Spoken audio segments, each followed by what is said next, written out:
करण अंजलीला आपल्या मिठीत घेत घरात शिरतो. तिथे जितक्या कामवाल्या बायका होत्या त्या सर्व चकित होऊन कधी करणकडे तर कधी अंजलीकडे पाहू लागल्या. आज पहिल्यांदाच करण एखादी मुलगी घेऊन घरी आला होता, तीही आपल्या कवेत. सर्व कामवाल्या बायका अंजलीकडे जळून पाहू लागल्या. त्यांच्या मनात एकच विचार होता, काश त्या मुलीच्या जागी आपण असतो. पण त्यांना हे ठाऊक होतं की असं काही होणं अशक्य होतं. अंजलीचं सौंदर्य पाहून त्या फक्त जळू शकत होत्या. त्यांच्या हाती काहीच नव्हतं. त्या फक्त आपली नोकरी बजावण्यासाठीच तिथं येत असत. एकदा एका कामवालीनं करणच्या जवळ जाण्याचा प्रयत्न केला होता, पण त्याच दिवशी तिला नोकरीवरून काढून टाकण्यात आलं आणि स्पष्ट शब्दात सांगण्यात आलं की ती या शहरात पुन्हा दिसता कामा नये. करण अंजलीला घेऊन थेट आपल्या बेडरूमकडे जातो. हे पाहून कामवाल्या बायका अजूनच अचंबित झाल्या. त्या इतकी वर्ष तिथं काम करत होत्या, पण आजवर कोणालाच करणच्या बेडरूममध्ये डोकावण्याचीही परवानगी नव्हती. त्या खोलीत फक्त एकच माणूस जाऊ शकत होता, त्याचा अतिशय विश्वासू नोकर राजकुमार. आणि आज त्याच खोलीत त्यानं त्या मुलीला घेऊन प्रवेश केला होता. करण आपल्या बेडरूममध्ये जातो आणि आपल्या सर्वात विश्वासू नोकराला हाक मारतो, राजकुमार. तो धावतच रूममध्ये येतो आणि म्हणतो, good evening sir. Good evening. सगळ्यांना सांगून टाका की ही मॅडम बॉस आहेत. सगळ्यांनी त्यांच्याशी आदराने वागावं. जी सर. असं म्हणत राजकुमार तिथून निघून जातो. तो स्वतःही आश्चर्यचकित होता. जो माणूस आजवर मुलींपासून लांब राहायचा, तोच आज एखाद्या मुलीला आपली बायको म्हणून ओळख करून देतोय. मग त्याला जे काम दिलं होतं ते पूर्ण करण्यासाठी तो खाली हॉलमध्ये जातो. तो सगळ्या सर्वंट्सना बोलावतो. तो काही बोलणार इतक्यात एक कामवाली बोलते, ती मुलगी कोण होती? आदरानं बोला त्यांच्याबद्दल. त्या मॅडम बॉस आहेत, या घराच्या लेडी बॉस. सर्वांनी त्यांच्याशी आदरानं वागायचं आहे, समजलं? जेव्हा सगळ्या कामवाल्यांनी हे ऐकलं की ती मॅडम बॉस आहे, तेव्हा त्यांच्या पायाखालची जमीनच सरकली. कारण आजवर करण सरांनी कधी कोणत्याही मुलीला घरी आणलं नव्हतं आणि आज त्यांना आता काहीच बोलायचं नव्हतं. त्या शांतपणे आपल्या कामात गुंतून गेल्या. करणनं अंजलीला बेडवर झोपवलं आणि तिच्या समोर जाऊन बसला. ती किंग साईज बेडवर अगदी लहानशा मांजराच्या पिल्लासारखी स्वतःमध्ये सिमटून झोपली होती. करण तिला अगदी शांतपणे एकटक निहाळत होता. मग त्यानं तिच्या कपाळावर एक हळवा किस घेतला आणि बाथरूममध्ये शॉवर घेण्यासाठी गेला. काही वेळात तो शॉवर घेऊन बाहेर आला, अंजलीकडे एक नजर टाकली आणि मग आपल्या वडिलांच्या खोलीकडे गेला, जिथं नितीन एका खुर्चीवर बसलेला होता. बॉडीगार्ड दरवाजा उघडतो आणि करण आत शिरतो. दरवाजाचा आवाज झाल्यानं नितीन तिकडे पाहतो आणि म्हणतो, सर. सर. सरांना शुद्ध आली. या घरात कुठलाही सर नाही आणि बाहेरही नाही. किती वेळा सांगितलंय तुला की मला सर म्हणू नकोस, पण तू ऐकतोस कुठे? सर, मी अनाथ होतो. तुम्हीच मला आधार दिलात. तुम्हीच माझ्यासाठी देव आहात आणि म्हणूनच मी तुमचं नाव घेऊ शकत नाही. असं म्हणत तो कानाला हात लावून बोलतो, पहिली गोष्ट, तू अनाथ नाही आहेस. मी आहे, पप्पा आहेत, सगळं आपलं कुटुंब आहे. करण शांतपणे म्हणतो, हे सगळं सोड. आधी पप्पांना बघूया. पप्पांना शुद्ध आली का? काही बोलले का? नाही, ते फक्त तुम्हाला शोधत होते, म्हणूनच मी तुम्हाला फोन केला. त्यांना पॅनिक अटॅक आला होता. आता डॉक्टर आले होते त्यांना तपासायला. त्यांनी सांगितलं की त्यांना काहीही ताण देऊ नका. त्यांना आत्ता झोपेचं इंजेक्शन दिलं गेलंय, म्हणून ते झोपले आहेत. बाकी तुम्ही पहा. हे सगळं नितीन एका दमात बोलून जातो. करण फक्त एवढंच म्हणतो आणि नितीनला हातानं बाहेर जायचा इशारा करतो. करण आपल्या पप्पांचा हात हातात घेतो आणि हलक्या आवाजात बोलतो, पप्पा, तुम्ही लवकर बरे व्हा. एक आनंदाची बातमी सांगायची आहे. प्लीज तुम्ही बरे व्हा. मग मी तुम्हाला कधीही असं होऊ देणार नाही. पप्पा, तुमच्या विना मी अधुरा झालोय. तुम्ही. तो पुढे काही बोलू शकत नाही. त्याच्या डोळ्यातून अश्रू ओघळत राहतात. काही वेळ तसंच शांत बसून राहतो, मग उठतो आणि बाथरूममध्ये निघून जातो. बाहेर येतो तेव्हा पाहतो एक नर्स त्याच्या पप्पांना औषधं देत होती. तो नर्सला तिथंच थांबायला सांगतो आणि स्वतःच्या रूममध्ये निघून जातो. रूममध्ये जाताच त्याच्या चेहऱ्यावर एक गोड हसू उमटतं. अंजली अगदी गोंडस बाहुलीसारखी झोपलेली असते. कदाचित तिला थोडी थंडी वाजत होती. करण रूममध्ये जातो, एसीचं तापमान कमी करतो आणि अंजलीला आपल्या छातीजवळ घेत झोपतो. अंजली हलकासा अस्वस्थपणा दाखवते झोपेत, पण काही क्षणात तीही करणला मिठीत घेत शांत झोपून जाते. तिच्या या निरागस अदेला पाहून करण तिच्या चेहऱ्याकडे प्रेमानं पाहू लागतो. हळूहळू त्याचं लक्ष तिच्या ओठांकडे जातं. करण हळूच तिच्या ओठांवर एक सौम्य चुंबन घेतो आणि तिला मिठीत घेऊन झोपून जातो. पुढच्या सकाळी करणचे डोळे सर्वात आधी उघडले. त्यानं पाहिलं की अंजली त्याला धरून शांत झोपलेली होती. खरं तर आज दुसऱ्यांदा करण इतका शांत झोपला होता. गेल्या 20 वर्षापासून त्याला कधीही अशी झोप मिळाली नव्हती. कारण या वर्षामध्ये त्यानं खूप काही सहन केलं होतं. त्यानं आपल्या प्रेमाला गमावलं होतं आणि त्या वेदनेचा ठसाच त्याच्या मनात अजूनही खोलवर होता. तो अजूनही त्या व्यक्तीला शोधत होता ज्यानं दियाला मारलं होतं आणि त्याला तो अगदी हालहाल करून शिक्षा द्यायची होती. अंजली करणला धरून झोपलेली होती. जणू ती तिला सोडून निघून जाईल अशी भीतीच तिला वाटत होती. करण तिच्या चेहऱ्याकडे पाहू लागला. तिचे लांब काळे केस वारंवार तिच्या चेहऱ्यावर येत होते आणि तिला त्रास देत होते. करणनं त्या रेशमी लटांना तिच्या सुंदर चेहऱ्यावरून अलगद बाजूला केल्या आणि तिच्याकडे बारकाईनं पाहू लागला. तिचे ते मोठमोठे डोळे ज्यात वेदना, फसवणूक आणि अजून न जाणो काय दडलं होतं ते या क्षणी मिटलेले होते. करण तिचे गोरे गाल पाहत होता, ज्यावर सूर्याच्या कोवळ्या किरणांनी एक मोहक तेज निर्माण केलं होतं. तिचे गुलाबी ओठ या क्षणी अधिकच आकर्षक वाटत होते आणि करणला स्वतःला थांबवणं कठीण होत होतं. तो या क्षणी तिला आपली बनवू इच्छित होता, पण तिच्या संमतीशिवाय तो तिला स्पर्शही करू इच्छित नव्हता. थोडा वेळ तो तिच्याकडे असंच पाहत राहिला, पण जेव्हा त्याला जाणवलं की अंजली आता जागी होणार आहे, तेव्हा त्याने पटकन डोळे मिटले, जेणेकरून अंजलीला वाटावं की तो अजूनही झोपलेलाच आहे. अंजलीच्या डोळ्यांना जाग आली आणि तिच्यासमोर करणचा तो गोंडस चेहरा होता. तिनं पाहिलं की करणचा हात तिच्या कमरेवर होता आणि ते दोघं एकमेकांशी अगदी बिलगून झोपले होते. सुरुवातीला तिला थोडं अजीब वाटलं, पण त्याच्या चेहऱ्याकडे पाहून ती हरवून गेली. त्याचा गव्हाळ रंग, त्याचे ते फिक्कट तपकिरी डोळे जे कदाचित झोपेमुळे बंद होते. त्याच्या चेहऱ्यावर सूर्याची किरणं पडताच त्याचं रूप अगदी उजळून गेलं होतं. तो झोपेतही फारच स्मार्ट दिसत होता. ती हळूहळू उठण्यासाठी करणचे हात बाजूला सारू लागली, पण अचानक तिला जाणवलं की करणची पकड आणखी घट्ट होत चालली आहे. त्यावरून तिला लगेचच समजलं की तो जागाच आहे. तर तुम्ही झोपेचं नाटक करत होता? अंजलीनं त्याच्याकडे न पाहताच म्हणाली. करणनं तिला स्वतःजवळ ओढलं आणि तिच्या डोळ्यात पाहत म्हणाला, हो, मी तर कधीपासून फक्त तुलाच पाहत होतो. तसंच एक शिक्षा तुला मिळणार आहे. असं म्हणत करण तिच्या नाकाशी आपलं नाक हलकेच घासू लागला. कसली शिक्षा? मी असं काय केलंय की तुम्ही मला शिक्षा द्याल? अंजलीनं त्याच्या डोळ्यात पाहत विचारलं. काल आपली लग्नानंतरची पहिली रात्र होती जी तुमच्यामुळं वाया गेली. तुम्ही आधीच झोपून गेलात, त्यामुळं शिक्षा तर बनतेच ना. असं म्हणत करण तिची छेड काढत होता. फर्स्ट नाईटचा उल्लेख ऐकून ती प्रथम थोडीशी लाजली, पण मग अचानक तिच्या चेहऱ्यावर उदासी आली. ती जणू काहीतरी विचारात पडली होती. करणनं तिच्यासमोर बोटांनी चुटकी वाजवली तेव्हा ती भानावर आली. अंजलीने करणकडे पाहिलं आणि शांतपणे म्हणाली, मी तुम्हाला एक सत्य सांगू इच्छिते. तुम्ही ते सत्य स्वीकाराल का? काय सांगायचंय तुम्हाला? करणनं थेट विचारलं. त्याला माहीत होतं की अंजली आता काय बोलणार आहे, पण तो तिच्याच तोंडून ते ऐकू इच्छित होता. अंजलीने बोलायला सुरुवात केली. माझं लग्न ठरलं होतं लहानपणीच, या शहरातल्या सगळ्यात प्रसिद्ध व्यक्तीच्या मुलासोबत, अर्जुन सिंघानिया.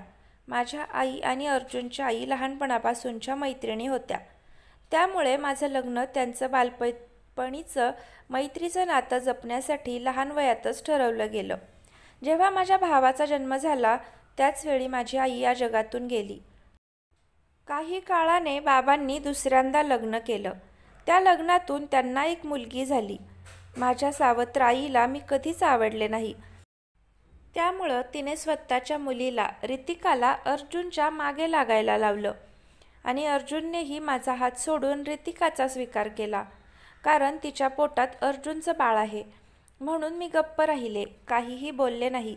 जेव्हा मला ही सगळी सत्यता समजली तेव्हा मी पूर्णपणे तुटून गेले आणि दारू पिऊन रस्त्यावर कुठेही फिरत होते. थोडं पुढे गेल्यावर मी काळ्या कपड्यातल्या, जसं तुमचे बॉडीगार्ड्स असतात तसं, एका व्यक्तीला धडकले. त्यांनी मला जबरदस्तीनं कुणाच्या तरी समोर नेलं. मी तेव्हा शुद्धीत नव्हते. त्यांनी मला एका खोलीत बंद केलं. काही वेळानं त्या खोलीत एक पुरुष आला आणि माझ्याबरोबर. इतकं बोलून ती हंबरडा फोडून रडायला लागली. करणला वाटत होतं की अंजलीला त्या रात्रीबद्दल काहीच आठवत नाही, पण ती सगळं जाणून होती. हे जाणून करण हादरला. तुला ओळख आहे का त्या माणसाची, ज्यानं हे सगळं केलं? करणने धडधडत्या काळजानं विचारलं. अंजली म्हणाली, नाही, मी त्याचा चेहरा बघू शकले नाही, पण ज्या दिवशी तो सापडला त्याला मी जिवंत सोडणार नाही. हे बोलून अंजलीच्या मनावरचं ओझं जणू उतरलं. तिचं हृदय आता थोडं हलकं वाटू लागलं होतं. ती आता करणसोबत एक नवीन जीवन सुरू करण्यासाठी तयार होती. हे सत्य सांगण्याचं कारण एवढंच की कोणताही नवरा हे स्वीकारणार नाही की त्याची पत्नी आधीच कोणासोबत शरीरसंबंध ठेवून आली आहे. पण करण त्या क्षणी स्वतःच्या विचारांमध्ये हरवून गेला होता. त्याच्या मनात एकच भीती होती, जर तिला खरं कळलं तर ती कधीच मला सोडून जाईल का? म्हणून त्यानं ठरवलं, ही सत्यता त्याच्याच मनात गुपित राहील. कारण तो अंजलीवर खरंच प्रेम करतो आणि तिच्या जखमांवर औषधही तोच आहे. अंजली रडत होती. करण तिच्या जवळ गेला आणि तिला हलकंच उचलून आपल्या छातीशी विलगवून घेतलं. तिचे लांब केस हलकेच हातानं कुरवाळत तो म्हणाला, डोंट वरी, मी सगळं ठीक करेन. अंजली करणच्या छातीशी लागून बसली होती आणि तिच्या मनात एकच विचार येत होता, करण किती चांगला आहे. त्याला याचाही फरक पडला नाही की त्याची पत्नी कुणा दुसऱ्यासोबत एक रात्र घालवून आली आहे आणि दुसरीकडे अर्जुन, ज्यानं फक्त आपल्या बहिणीसाठी तिला सोडून दिलं. अंजली हळूहळू करणपासून दूर व्हायला लागली. आज दोघांच्याही मनात एक वेगळंच भावनांचं वादळ उठलं होतं. कदाचित ते प्रेम होतं. ती करणपासून दूर व्हायला लागली, पण अचानक तिचा पाय खाली ठेवलेल्या कार्पेटमध्ये अडखळला आणि तिचा तोल गेला.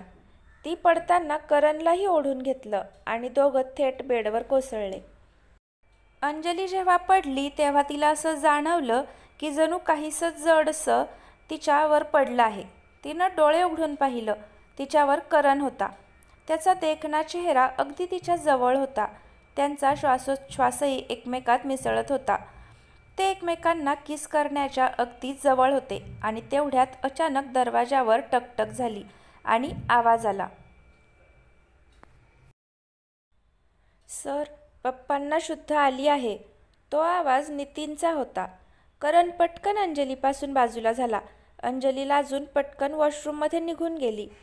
करणने लवकर एक शर्ट घातला आणि दरवाजा उघडून थेट आपल्या पप्पांच्या खोलीकडे गेला. खोलीत पोहोचताच त्यानं पाहिलं की त्याच्या वडिलांना शुद्ध आली आहे आणि ते इथे तिथे नजर फिरवत होते. तो ताबडतोब त्यांच्याजवळ गेला आणि म्हणाला, पप्पा, तुम्हाला शुद्ध आली? मी खूप खुश आहे. त्याचे पप्पाही खूप खुश होते, पण थोडे गोंधळलेलेही वाटत होते.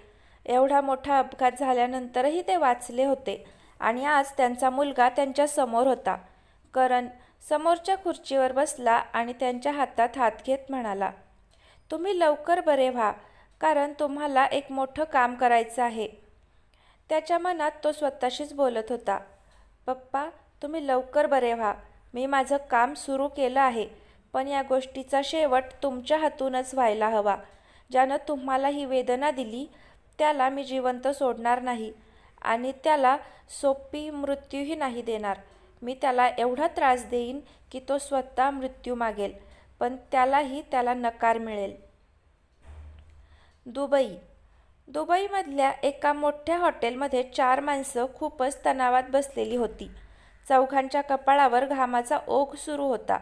त्यातलाच एक म्हणाला, तुला खात्री आहे का की तोच आहे? हो, माझे जे लोक त्याला मारायला गेले होते ते अजूनपर्यंत परतलेले नाहीत आणि आपले शेअर्स लवकरात लवकर कोणीतरी दुसऱ्याला विकतोय. तेवढ्यात त्यातला एक माणूस उठतो, आपल्या खिशातून एक पाकिट काढतो, त्यातून सिगरेट बाहेर काढतो, ती ओठावर ठेवतो आणि आपल्या सोन्याच्या लायटरनं ती पेटवतो. एक झुरका घेत तो म्हणतो, यावेळी तो वाचला, पण आता नाही वाचणार. यावेळी आपण स्वतः भारतात जाऊ. काय? आपण भारतात जाणार?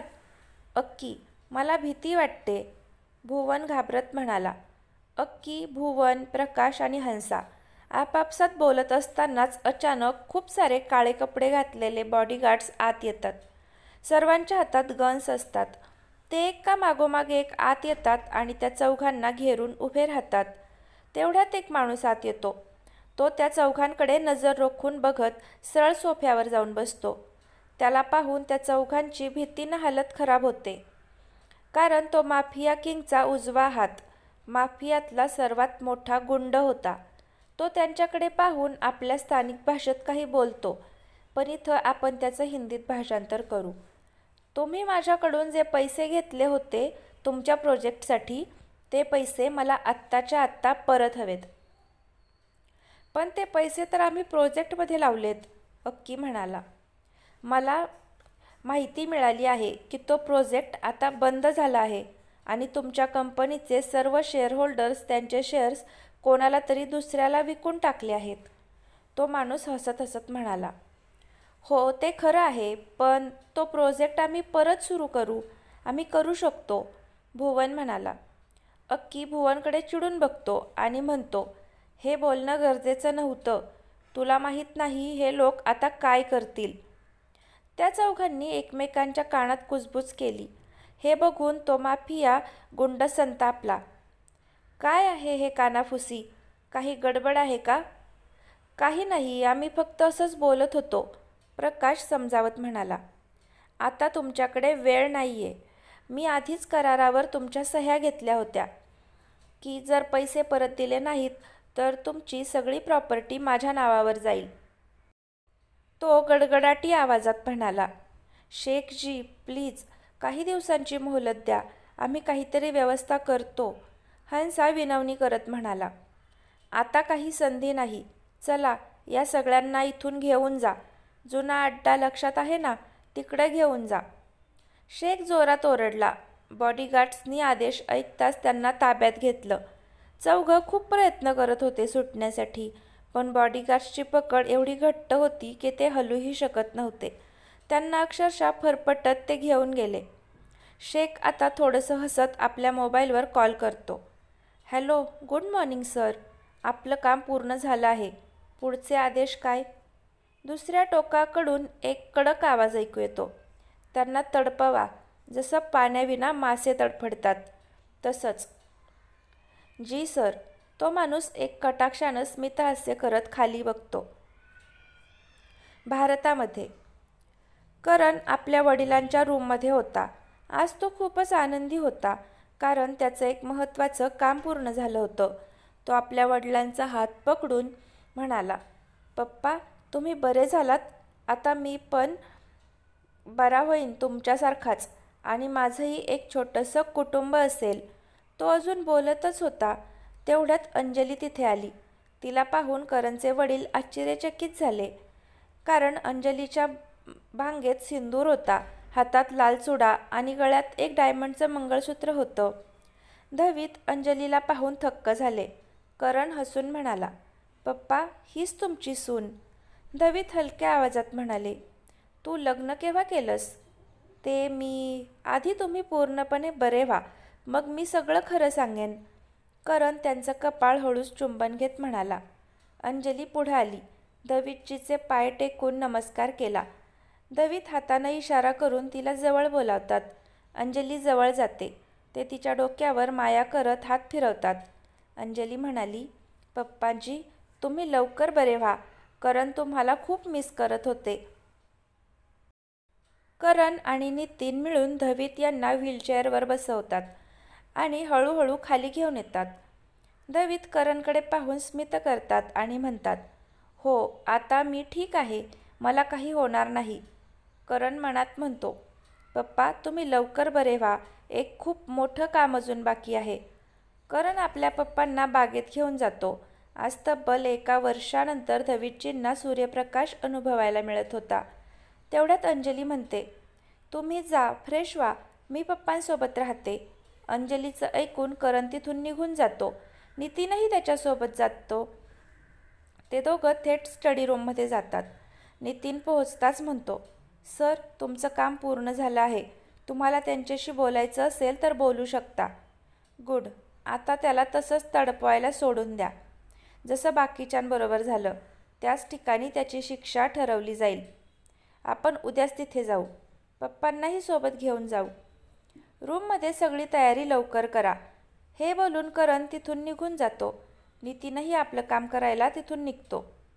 बागेत दवीतजी, अंजली आणि करण एकत्र असतात. दवीत अंजलीला विचारतात, बेटा तुमच्या घरी कोण कोण आहे? पप्पाजी, मी तुमची मुलगीसारखी आहे. तुम्ही मला आप म्हणून संबोधू नका. अंजली ओठ फुगवत म्हणाली. ठीक आहे, नाही म्हणणार. दवीत हसत हसत म्हणाले, मी आणि माझा भाऊ आहोत. आईच्या मृत्यूनंतर पप्पांनी मला स्वतःपासून दूर केलं आणि आता माझ्या भावाशिवाय, राहुलशिवाय या जगात माझं कोणीच नाही. तुम्ही मला अनाथच समजा. पप्पा म्हणतेस आणि स्वतःलाच अनाथ म्हणतेस? दवीत तिच्या कपाळावर हात ठेवत प्रेमानं म्हणाले, नाही बाळा, आता तू माझी मुलगी आहेस, तर तू अनाथ नाहीस. तेवढ्यात करण फ्रेश होऊन गार्डनमध्ये येतो आणि आपल्या पप्पांच्या पायावर हात ठेवून म्हणतो, पप्पा मी ऑफिसला निघतो. तुम्ही नाश्ता केलात का? अंजली सरळ त्याला विचारते. नाही, उशीर होईल मीटिंगसाठी. ऑफिसमध्येच काही खाईन. करण उत्तर देतो. नाही, खाणं म्हणजे काय? आधी काही हलकं खा आणि मग जा. अंजली दवीतकडे पाहत म्हणाली, पप्पा मी बरोबर बोलते ना? हो हो बाळ, बिलकुल बरोबर बोलतीये. जा जा आणि नाश्ता कर. दवीत करणला थोडंसं रागावत म्हणाले, ठीक आहे, आज आपण सगळे एकत्र नाश्ता करू. ओके. दुबईमध्ये ते लोक त्या चौघांनाही एका निर्जन ठिकाणी नेतात. सर्वांच्या डोळ्यांवर पट्टी बांधलेली असते, त्यामुळं कुणालाच काही दिसत नाही. काही वेळानं त्यांना खाली उतरवलं जातं. जेव्हा त्यांच्या डोळ्यावरची पट्टी काढली जाते तेव्हा ते पाहतात की ते एका खंडरसारख्या दिसणाऱ्या जागेवर आहेत. मग बॉडीगार्ड त्यांना ओढत नेतात आणि पुन्हा डोळ्यांवर पट्टी बांधतात. काही अंतर चालल्यानंतर एक जागा येते, तिथे ते थांबतात. काही मिनिटांनी त्यांना थंडपणा जाणवतो. त्या चौघांना एकामागोमाग एक बसवलं जातं. जेव्हा पुन्हा डोळ्यांवरची पट्टी काढली जाते तेव्हा ते डोळे चोळून आजूबाजूला पाहतात. तिथे 4 जाडजूड काळ्या कपड्यातील माणसं असतात. त्यांच्या हातात चाबूक असतात. ते चौघांचे कपडे जबरदस्तीनं काढले जातात आणि त्यांचे हातपाय बांधले जातात. मग त्या 4 लोकांनी एकामागोमाग एक त्यांच्यावर चाबकाचे फटके मारायला सुरुवात केली. ते चौघं वेदनांनी ओरडायला लागतात. सुमारे 1 तास सलग त्यांच्यावर चाबकाचे फटके पडत राहतात. त्यामुळं ते चौघेही बेशुद्ध होतात. मग ते चौघे गुंड तिथून बाहेर निघून जातात. त्यांच्या बाहेर पडताच दरवाजा आपोआप बंद होतो. काही वेळानं त्या चौघांना शुद्ध येते. शरीराच्या प्रत्येक जागी वेदना होत असतात आणि ते कराहत असतात. तेवढ्यात अचानक त्यांच्या अंगावर काही लालसर द्रव्य ओतलं जातं. ते चौघं जोरजोरात ओरडायला लागतात, कारण तो लालसर द्रव्य मिरचीचं पाणी असतं. जखमी शरीरावर मिरची पडल्यानं कातडी निघून गेलेल्या जागा असह्य वेदनांनी तडफडू लागतात. ते बराच वेळ अशाच अवस्थेत ओरडत राहतात. काही तासांनंतर पुन्हा तो कसाई तिथं येतो आणि त्यांच्यासोबत शेख पण येतो. ते दोघं दिसताच ते चौघं विनवणी करू लागतात, रडू लागतात आणि गयावया करत म्हणतात, सर आम्ही तुमचे पैसे परत देऊ, कृपया आम्हाला सोडून द्या. शेख त्या बोलण्याकडे हसत हसत बघतो आणि म्हणतो, नाही नाही पाहिजे तुमचे पैसे. ते तर फक्त एक निमित्त होतं तुमच्याकडून तुमची कंपनी हिसकावून घेण्याचं. खरं कारण तुम्हाला उद्या कळेल, असं म्हणून तो कसायाला म्हणतो, यांच्या तोंडावर टेप लावा, फार बडबड करतो, माझा कानाचे पडदे फाटेल याच्या किंचाळण्यामुळे. कसाई म्हणतो, जी सर, आपली आज्ञा शिरसावंद आहे. मग त्या चौघांच्या तोंडावर टेप लावल्या जातात आणि पुन्हा त्यांच्यावर मार सुरू होतो. अख्खा 1 तास त्यांना पुन्हा अमानुषपणे मारहाण केली जाते. नंतर कसाई तिथून निघून जातो आणि गेट पुन्हा लॉक होतो. आता ते चौघं पुन्हा बेशुद्ध होतात. काही वेळानंतर त्यांच्या अंगावर मोठमोठे बर्फाचे गोळे फेकले जातात. त्यामुळं जखमी शरीराला अतोनात वेदना होतात. ते ओरडायचा प्रयत्न करतात, पण तोंडावर टेप असल्यामुळं त्यांना किंचाळताही येत नाही. आता त्या चौघांच्या मनात एकच विचार येतो, मी काय पाप केलं होतं ज्याची अशी शिक्षा मिळतीये. आता त्यांना उमगतं, हे सगळं त्यांचंच काम असणार. ते मनातल्या मनात मृत्यूची याचना करू लागतात. पण आज भगवानही दुर्लक्ष करत होते. त्यांची आर्त विनवणी कोणीच ऐकत नव्हतं. भारतामध्ये करण, अंजली आणि धवीत यांनी नाश्ता पूर्ण केला होता. करण ऑफिससाठी निघतो आणि अंजलीला एक कार्ड देत म्हणतो, हे घे, तुझ्याकडे ढंगचे कपडे नाहीत, जा स्वतःसाठी छान कपडे घेऊन ये.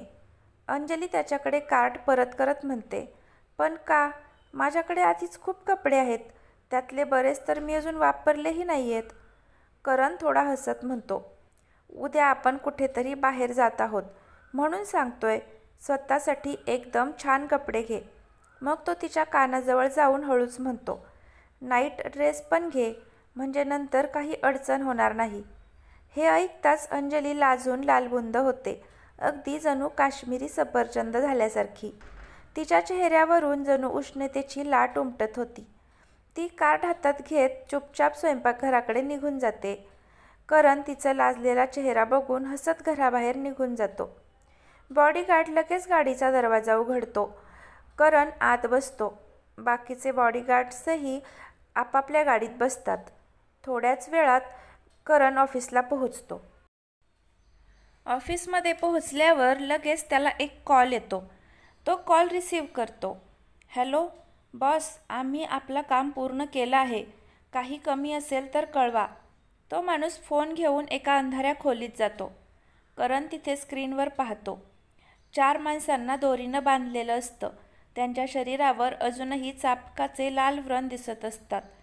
करण शांतपणे म्हणतो, एक गोष्ट बाकी आहे, आणखी बर्फ टाका आणि जेव्हा बर्फ वितळेल त्यावर भरपूर जंगली उंदीर सोडून द्या. जसं आपण सांगाल बॉस, तुमचं काम पूर्ण होईल. असं म्हणून तो माणूस कॉल कट करतो. करण त्याच्या मीटिंग रूममध्ये जातो. तिथे जगभरातून आलेले मोठमोठे ॲम्बॅसिडर्स त्याच्याशी व्यवसाय करण्यासाठी आलेले असतात. तिथे अर्जुन नावाचा एक तरुणही उपस्थित असतो. मीटिंग सुरू होते. सगळे आपापले प्रेझेंटेशन्स देतात. थोड्या वेळानं करण अर्जुनकडे बघतो आणि म्हणतो, मिस्टर सिंघानिया, तुमचं प्रेझेंटेशन आम्हाला खूप आवडलं. आम्हाला तुमच्यासोबत एक डील करायची आहे. जी सर, अर्जुन आनंदाने म्हणतो, मी तुम्हाला एक कॉन्ट्रॅक्ट देईन, पण ते वेळेपूर्वी पूर्ण करणं आवश्यक आहे. जर तुम्ही ते करू शकलात तर मी त्या प्रोडक्टमध्ये जे पैसे गुंतवले आहेत त्याच्या दुप्पट रक्कम तुम्हाला देईन. पण जर तुम्ही पूर्ण करू शकला नाहीत तर तुमची कंपनी आमच्या कंपनीनं टेकओव्हर केली जाईल. जी सर, मी माझं सर्वस्व देऊन तो प्रोजेक्ट पूर्ण करेन. अर्जुन आनंदानं म्हणाला, ठीक आहे, मग या पेपरवर साईन करा. असं म्हणत करण त्याला एक कागद देतो. जी सर म्हणत अर्जुन साईन करण्यास लागतो. करण म्हणतो, 1 मिनिट, आधी अटी वाचा, मग साईन करा. आणि हो, आमच्या कंपनीतील कुठलीही मॉडेल तुम्हाला मदत करणार नाही. जी सर, अर्जुन म्हणतो आणि साईन करून पेपर परत देतो. मीटिंग संपल्यानंतर करण आपल्या केबिनमध्ये जातो. तिथं त्यानं आपला मोबाईल उचलला आणि अंजलीला एक मेसेज पाठवला, आज संध्याकाळी 4 वाजता तयार राहा, आपण दोघं डिनरसाठी बाहेर जाणार आहोत. त्यावेळी अंजली धवीतजींना बाहेर फिरवून आत परत आलेली असते. तिनं त्यांना हलकं जेवू घातलं, औषध दिलं आणि आता त्यांना रूममध्ये घेऊन जात होती. तेव्हा धवीत म्हणतात, बेटा, तुम्ही दोघांनी कसं लग्न केलं? हे ऐकून अंजलीच्या चेहऱ्यावर थोडी चिंता उमटली, कारण फक्त तिलाच माहीत होतं की कोणत्या परिस्थितीत तिनं करणशी लग्न केलं होतं. ती थोडं घाबरतच बोलली, पप्पा, आम्ही कोर्ट मॅरेज केलं होतं. काय? सगळे रीतिरिवाज करून नाही केलं लग्न? धवीत विचारमग्न होत म्हणाले, जी पप्पा. अंजलीला थोडा अजूनही धोका वाटत होता की करणवर राग येऊ नये, पण अंजलीच्या कल्पनेच्या उलट धवीत म्हणाले, बरं झालं जे झालं. आता माझ्या मुलानं लग्न केलंय तर ठीक आहे, राहू देत. पप्पा, मला थोडी झोप येतेय, मला माझ्या खोलीत ने. ठीक आहे पप्पा. असं म्हणत अंजली त्यांना खोलीत घेऊन जाते, कारण डॉक्टरांनी सांगितल्याप्रमाणे धवीत चालू शकत नव्हते. त्यामुळे त्यांची व्यवस्था तळमजल्यावर केली होती. राजकुमारच्या मदतीनं अंजली धवीतजींना बेडवर झोपवते. पप्पा, तुम्ही आता विश्रांती घ्या, मी येते, असं म्हणत ती तिथून आपल्या रूममध्ये निघून जाते. रूममध्ये गेल्यावर तिला वाटतं आधी आपल्या भावाशी बोलून घेऊ, तो ठीक आहे की नाही. ती मोबाईल उचलते आणि पाहते, करणचा मेसेज आलेला असतो. मेसेज वाचल्यावर तिच्या चेहऱ्यावर एक गोड हास्य उमटतं. ती लगेच उत्तर पाठवते, ओके. मग ती आपल्या भावाला कॉल करते. कॉल लागताच समोरून आवाज येतो, हॅलो दीदी. अंजली चकित झाली, कारण तिचा मोबाईल नवीन होता आणि तिचा नंबर फक्त करणकडेच होता. मग राहुलला फोन लागताच कसं कळलं की ही त्याच्या बहिणीचाच कॉल आहे? तुला कसं कळलं की मीच कॉल केला आहे? अंजली आश्चर्यानं विचारते. दीदी, तुमच्याशिवाय मला अजून कोण फोन करणार? आणि हो, जिजाजींनी तुमचा नंबर माझ्या मोबाईलमध्ये सेव्ह करून दिला आहे, त्यामुळं तुम्हाला एवढं आश्चर्य वाटण्याची गरज नाही, राहुल हसत हसत म्हणतो. अच्छा, ठीक आहे, हे सगळं सोड. तू सांग की तू कसा आहेस? मी ठीक आहे दीदी. माहीत आहे का, आज सकाळी जिजाजी मला भेटायला आले होते. त्यांनी मला हा मोबाईल दिला आणि सांगितलं तू जेव्हा हवं तेव्हा तुझ्या बहिणीशी बोलू शकतोस. अरे वा, म्हणजे हा मोबाईल त्यांनीच दिला आहे. आणि काय केलं आहे तुझ्या जिजाजींनी? माहीत आहे का दीदी, त्यांनी माझ्या वॉर्डच्या बाहेर 2 बॉडीगार्ड ठेवले आहेत, जेणेकरून पुन्हा कोणी आत शिरू नये. हो का? अंजली खूपच आश्चर्यचकित झाली होती की करणने तिच्या भावासाठी एवढं केलं होतं. थोडा वेळ दोघांनी बोलून घेतल्यानंतर अंजली शॉपिंगसाठी निघायची तयारी करू लागली, कारण करणने तिला सांगितलं होतं की ती शॉपिंगला जावी, म्हणून ती तयार होऊ लागली. ती तयार होऊन घराबाहेर आली. समोर ड्रायव्हर झुकून तिला नमस्कार करत म्हणाला, मॅडम, कृपया या गाडीत बसा. अंजली त्याच्याकडे पाहते. तो एका मोठ्या वयाचा आदरणीय व्यक्ती होता. अंजलीला असं वाटलं नाही की त्या वयाच्या व्यक्तीनं तिला मॅडम म्हणावं, म्हणून ती म्हणाली, अंकल, तुम्ही मला तुमची मुलगीच समजा, आजपासून मला मॅडम म्हणू नका. पण तुम्ही काय नाही, मी जे सांगितलं तेच बोला. तो व्यक्ती हसला आणि म्हणाला, ठीक आहे बेटा, जसं तुम्हाला हवं तसं. मग अंजली गाडीत बसली आणि ड्रायव्हरनं गाडी वेगात चालवायला सुरुवात केली. गाडीच्या पुढे आणि मागे बॉडीगार्ड्स होते, कारण अजूनही धोका होताच. करण एक मोठा बिझनेसमॅन होता आणि एक माफिया किंगही होता, त्यामुळं त्याचे अनेक शत्रू त्याच्या मागे लागलेले होते. काही वेळातच ते एका मोठ्या शॉपिंग मॉलमध्ये पोहोचले. अंजली गाडीतून उतरली आणि आत जाण्यास लागली. ती आत गेल्यावर शॉपिंग करू लागली. तिनं खूप साऱ्या वस्तूंची खरेदी केली होती, त्यामुळं ती खूपच थकली होती. काही कपडे करणसाठी, काही तिच्या भावासाठी, काही धवीतसाठी आणि काही स्वतःसाठी घेतले होते, त्यामुळं तिला खूप थकवा जाणवत होता. आता ती मॉलमधून बाहेर येतच होती, तेवढ्यात तिला कोणाचा तरी कॉल आला. तिनं मोबाईलकडे पाहिलं आणि तिच्या चेहऱ्यावर एक गोड हास्य उमटलं. तर मित्रमैत्रिणींनो, या कथेचा पुढचा भाग आपल्याला उद्या पाहायला मिळेल. कथा कशी वाटते आहे ते कमेंट करून नक्की सांगा. आवडत असेल तर लाईक करा. धन्यवाद.